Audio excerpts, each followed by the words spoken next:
Hi friends, welcome to my YouTube channel. എൻ്റെ പേര് Stany Sebastian. ഞാനിന്ന് ഷെയർ ചെയ്യാൻ പോകുന്നത് നമ്മുടെ ബജാജ് ഡോമിനറിൻ്റെ ക്രാഷ് കാർഡ് മാറ്റുന്ന വീഡിയോ ആണ്.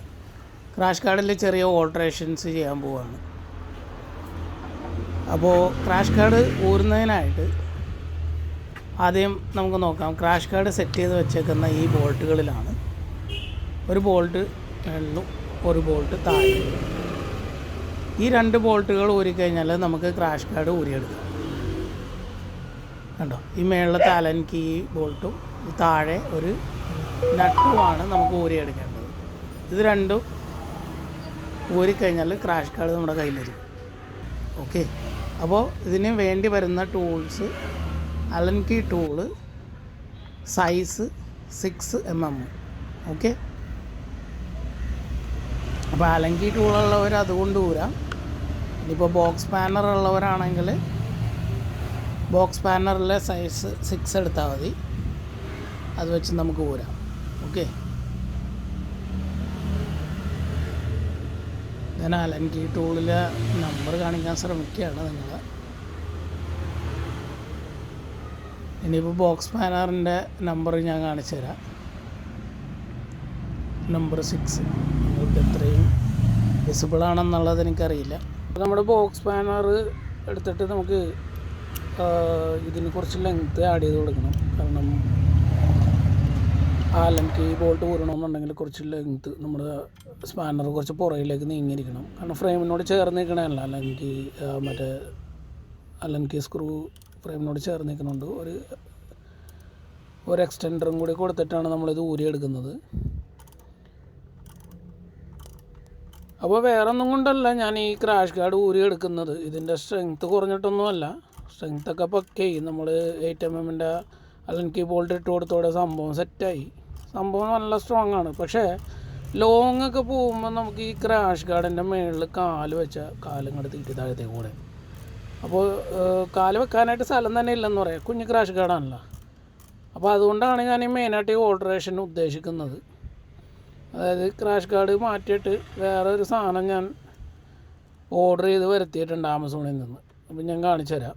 നമുക്ക് ആദ്യം ഈ ക്രാഷ് കാർഡ് ഊരിയെടുക്കാം. അപ്പോൾ മേളിലത്തെ അലൻ കീ ബോൾട്ട് പോന്നിട്ടുണ്ട്. ഇനി താഴെ വരുന്നത് 12mm നട്ടാണ്.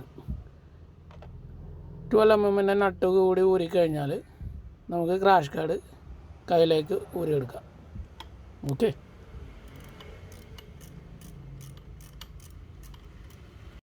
അപ്പോൾ 12mm ബോക്സ് സ്പാനർ കൊണ്ടാണ് നമ്മൾ താഴത്തെ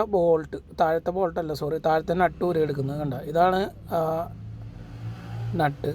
താഴത്തെ ഭാഗം ഹോൾഡ് ചെയ്ത് വെച്ചേക്കണം ഈ നട്ടിലാണ് നമ്മുടെ ക്രാഷ് കാർഡ്. ഇനി മേളിലത്തെ അലൻ കീ നേരത്തെ ലൂസാക്കി വെച്ചതാണല്ലോ, അത് കൈകൊണ്ട് പിരിച്ചെടുക്കുക. അപ്പോൾ നിങ്ങൾക്ക് ഓൾറെഡി അറിയാം, എൻ്റെ ക്രാഷ് കാർഡിൻ്റെ പഴയ വീഡിയോയിൽ ക്രാഷ് കാർഡിൽ ഈ വരുന്ന സ്പേസർ നട്ട് ഹോൾ ചെയ്തിട്ടാണ് മറ്റേ 8mm. ഓക്കെ, ആടും പോയി TV കാണാൻ വേണ്ടി വന്നതാണ്. TV കണ്ടോട്ടെ എന്ന് ചോദിക്കാൻ വന്നതാണ്. അതാണ് TV ബ്രേക്ക് കൊണ്ട് അവൻ ഉദ്ദേശിക്കുന്നത്. അപ്പം നമ്മൾ ഈ ക്രാഷ് കാർഡൊക്കെ ശരിക്കും പറഞ്ഞാൽ ഹോൾ ചെയ്ത്, ക്രാഷ് കാർഡിലും ഹോൾ ചെയ്ത്, പിന്നെ സ്പേസർ നട്ടിലും ഹോൾ ചെയ്തിട്ടാണ് ആ 8mm അലൻ കീ ബോൾട്ട് നമ്മൾ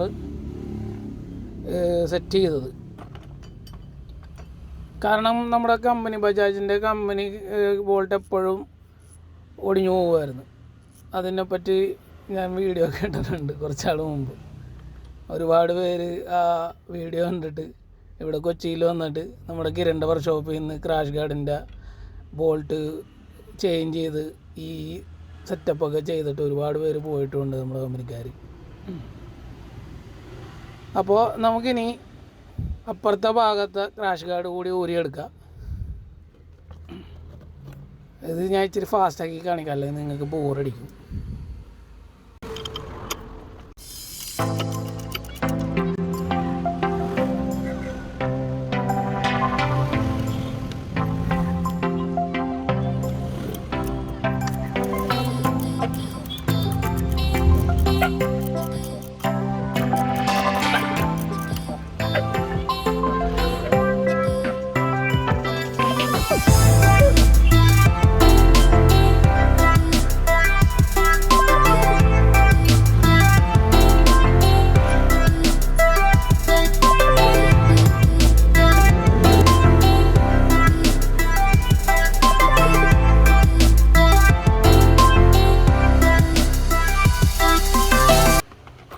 അപ്പോൾ നമ്മുടെ 2 ക്രാഷ് ഗാർഡും ഇതാ കയ്യിലെത്തിയിരിക്കുകയാണ്. ഇതാണ് നമ്മുടെ ഇന്നത്തെ കഥാനായകൻ. ഓട്ടോ പവേഴ്സ് എന്ന് പറഞ്ഞൊരു ടീം ചെയ്യുന്ന സ്ലൈഡേഴ്സാണിത്. ഇതാണ് ഞാൻ സെറ്റ് ചെയ്യാൻ പോകുന്നത് എൻ്റെ ക്രാഷ് ഗാർഡിൻ്റെ പകരം. ഇത് അവർ കൊടുത്തേക്കുന്നത് KTM മറ്റേ R15 സൂട്ടാവുമെന്നും പറഞ്ഞാൽ ഇത് കൊടുത്തേക്കുന്നത്. അപ്പോൾ ഞാനൊന്ന് മേടിച്ച് എൻ്റെ ഡോമിനറിലൊന്ന് പരീക്ഷിക്കാമെന്ന് ഓർത്ത്. വേറെ ഒന്നുമല്ല, എനിക്ക് റൈഡിങ് കംഫർട്ടാണ് ഞാൻ ഇതുകൊണ്ട് ഉദ്ദേശിക്കുന്നത്. അപ്പോൾ ഇതാണ് ഐറ്റം. നല്ല ക്യൂട്ടായിട്ട് എനിക്ക് തോന്നുന്നുണ്ട് കണ്ടിട്ട്. ഇനി ഇത് എവിടെയെങ്കിലും ഞാൻ വെച്ച് തലകുത്തി വീണാൽ മാത്രമേ ഇതിൻ്റെ സ്ട്രെങ്ത്ത് നമുക്കറിയാൻ പറ്റുള്ളൂ. കാരണം ഞാൻ ക്രാഷ് ടെസ്റ്റ് ഒന്നും ചെയ്ത് കാണിക്കില്ല കേട്ടോ, ഒന്നും വിചാരിക്കരുത്. എൻ്റെ വണ്ടി ഞാൻ മറിച്ചിട്ടിട്ട് വീഡിയോ എടുത്ത് കാണിച്ചു തരാൻ ഞാൻ ഉദ്ദേശിക്കുന്നില്ല. തന്നെ മറിഞ്ഞ് വീണാണ്. ഓക്കെ, ഇത് 21 സെൻറ്റിമീറ്ററാണ് ഇതിൻ്റെ ലെങ്ത്ത് വരുന്നത്, ഇൻക്ലൂഡിങ് ദ ക്ലാമ്പ് കേട്ടോ. മെഷർമെൻ്റൊക്കെ രണ്ടും സെയിമാണ്. അപ്പോൾ ഞാൻ എന്ത് ചെയ്യുമെന്ന് വെച്ചാൽ, ഞാനിത് 2 പെയർ വാങ്ങി. വേറെ ഒന്നുമല്ല, കാരണം ഒരു സൈഡിൽ 2 സ്ലൈഡർ വെക്കേണ്ടി വരും. ഒന്ന് നമ്മുടെ ഈ കാണിക്കുന്ന ഭാഗത്തും, പിന്നെ ഒരെണ്ണം താഴെയും സെറ്റ് ചെയ്യേണ്ടി വരും. കാരണം നമ്മുടെ ക്രാഷ് ഗാർഡ് നിൽക്കുന്ന 2 ബോൾട്ടിലാണല്ലോ. അപ്പോൾ ആ 2 ബോൾട്ടിലായിട്ടാണ് ഞാൻ എൻ്റെ 2 സ്ലൈഡേഴ്സും സെറ്റ് ചെയ്യാൻ ഉദ്ദേശിക്കുന്നത്. അപ്പോൾ ടോപ്പ് ടാങ്കിൻ്റെ തൊട്ട് താഴെയും ഒരു പ്രൊട്ടക്ഷൻ കിട്ടും, നമ്മുടെ എൻജിൻ ഗാർഡിൻ്റെ ഭാഗത്തും ഒരു പ്രൊട്ടക്ഷൻ കിട്ടും, എൻജിനും ഒരു പ്രൊട്ടക്ഷൻ കിട്ടുമെന്ന് വിചാരിക്കാം. അപ്പോൾ ഞാനിത് നമ്മുടെ സ്പേസർ നെറ്റ് വെച്ചിട്ട് തന്നെ സെറ്റ് ചെയ്തേക്കുന്നത്. നമ്മുടെ പഴയ ക്രാഷ് ഗാർഡിൻ്റെ അലൻ കീ ബോൾട്ടും സ്പേസർ നെട്ടും. ആ സ്പേസർ നെറ്റ് വെക്കണം കേട്ടോ, എന്നാലേ നമുക്ക് ഈ ക്രാഷ് ഗാർഡ് കറക്റ്റായിട്ട് സെറ്റ് ചെയ്യാൻ പറ്റുള്ളൂ. കാരണം കുറച്ച് പ്രൊജക്റ്റ് ചെയ്ത് വയ്ക്കണം പുറത്തേക്ക്. സ്പേസർ നെറ്റ് ഇല്ലെങ്കിൽ ഇത് ആ ഫ്രെയിമിൻ്റെ അകത്തേക്ക് കയറി ഒരു എന്താ പറയുക, ഒരു അലൈൻമെൻറ്റ് കറക്റ്റ് ആവില്ല. ആ ഒരു സ്പേസർ നെറ്റ് വെച്ച് കഴിയുമ്പോൾ ഓൾമോസ്റ്റ് പക്കയായിട്ട് ഇരുന്നോളും. അത്യാവശ്യം സ്ട്രോങ് ആയിട്ട് തോന്നുന്നുണ്ട്. ഇനിയിപ്പോൾ ബാക്കിയൊക്കെ ഗോഡ് നോസ്. ഇനിയിപ്പോൾ താഴത്തും കൂടി നമുക്ക് സെറ്റ് ചെയ്യാം. താഴെ ആ കാണുന്ന ബോൾട്ടിൽ നമ്മുടെ മറ്റേ 12 സൈസ് നട്ട് കൊണ്ടാണ് ചെയ്യുന്നത്.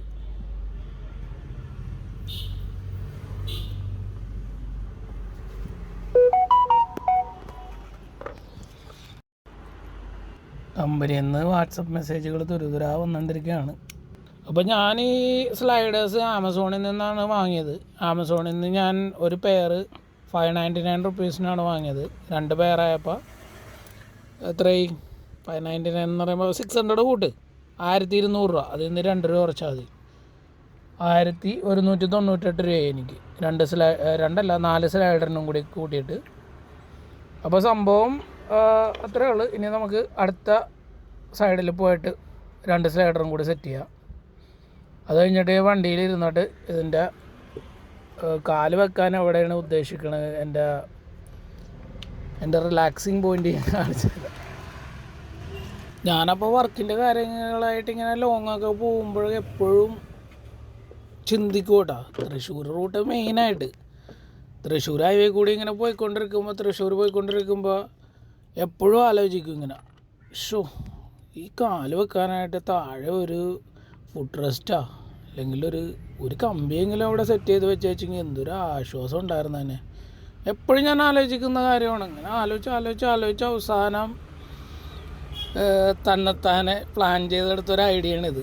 ഞാൻ ഈവൻ ഒരു വർക്ക്ഷോപ്പിൽ പോയി ചോദിക്കുകയും ചെയ്ത്, കിരണിൻ്റെ വർക്ക്ഷോപ്പിൽ പോയി ചോദിക്കുകയും ചെയ്ത്, കിരണേ ഒരു ക്രാഷ് ഗാർഡ് സെറ്റ് ചെയ്ത് തരാൻ പറ്റുമോ ഇവിടെ? അപ്പോൾ പുള്ളിക്കാരൻ ഭയങ്കര ബിസിയായിപ്പോയി, ഭയങ്കര തിരക്കായിപ്പോയി. ന്യൂ ഇയറൊക്കെ കഴിഞ്ഞ് വരാൻ പറഞ്ഞു. പിന്നെ എനിക്കും മടിയായിപ്പോയി അങ്ങോട്ട് പോകാൻ. ഞാൻ ഓർത്ത് എന്തുകൊണ്ട് ഈ ഒരു ഐഡിയ നമുക്ക് ട്രൈ ചെയ്ത് നോക്കിയാലോ. സംഭവം നമുക്ക് കാല് വെക്കാനായിട്ടൊരു ഇത് വേണം, എന്തൊന്നാലും വേണം കാല് വെക്കാനായിട്ടൊരു എന്താ പറയണ ഒരു സ്റ്റേ. അതാണ് നമ്മുടെ മെയിൻ ഉദ്ദേശം. അപ്പോൾ എന്തുകൊണ്ട് ഈ സ്ലൈഡർ അതിന് വേണ്ടി യൂസ് ചെയ്തുകൂടാ എന്നിങ്ങനെ പ്ലാൻ ചെയ്ത് അവസാനം ഒന്നും നോക്കിയില്ല, അങ്ങോട്ട് പർച്ചേസ് ചെയ്ത് കഴിഞ്ഞിട്ട് ഈ സാധനം വന്നു കഴിഞ്ഞപ്പോൾ സാധനം ഒന്നും പറയാനില്ല, പക്കാ സൂട്ട്. വേറെ ഒന്നുമല്ല, നമ്മൾ ഉദ്ദേശിക്കുന്ന കാര്യങ്ങൾ കാല് വെക്കാൻ പക്കാ സ്റ്റേ എന്ന് പറഞ്ഞാൽ പക്കാ സ്റ്റേ. ഞാനിപ്പോൾ ഈ വീഡിയോ ശരിക്കും പറഞ്ഞാൽ വോയിസ് ഓവർ ചെയ്യണതാണ്. വീഡിയോ ചെയ്ത് എന്താ പറയുക, വീഡിയോ എടുത്തിട്ട് കുറേ നാളായി. എന്നിട്ട് ഞാൻ ഇപ്പോൾ വോയിസ് ഓവർ ചെയ്യണത് 2 ആഴ്ച കഴിഞ്ഞിട്ടാണ്. അതിനിടയിലപ്പോൾ ഞാൻ ഈ സാധനമൊക്കെ സെറ്റ് ചെയ്തിട്ട് കൊല്ലം പോയി, ട്രിവാൻഡ്രം പോയി.